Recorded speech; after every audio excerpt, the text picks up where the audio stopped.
আজকে আমি আপনাদেরকে লাউ ভাজি করে দেখাবো। জিরা দিয়ে দিচ্ছি, একটু তেজপাতা দিয়ে দিচ্ছি, এখন রসুন আর পেঁয়াজ দিয়ে দিচ্ছি।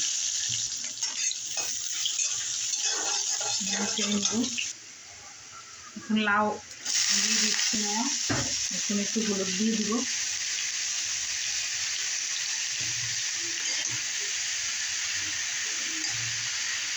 এই যে ফ্রোজেন কাঁচামরিচ দিয়ে দিচ্ছি মাঝখান দিয়ে ভেঙে ভেঙে। আপনারা চাইলে এইভাবে কাঁচামরিচ রেখে দিবেন।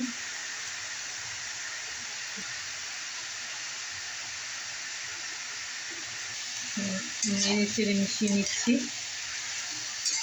লাউ ভাজিটা আমি ঢাকবো না, কারণ লাউ থেকে অনেক পানি উঠে, না ঢেকে করবো ভাজিটা।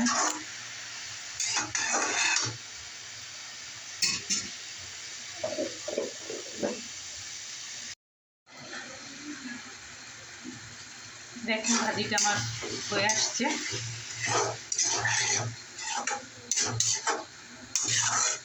আমি কিন্তু এই ভাজিটার মধ্যে সামান্য করে একটু চিনি দিয়ে দিয়েছি, ভাজিটার স্বাদ হবে। দেখেন লাউ ভাজিটা হয়ে আসছে। এখন আমি জাস্ট একটু করে ময়দা ছিটিয়ে দিচ্ছি।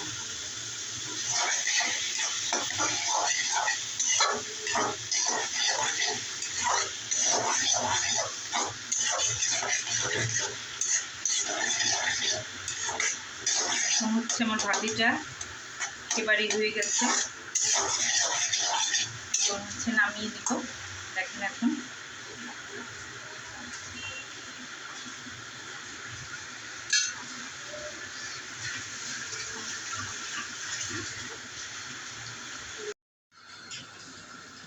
দেখেন আমার লাউ ভাজিটা হয়ে গেছে।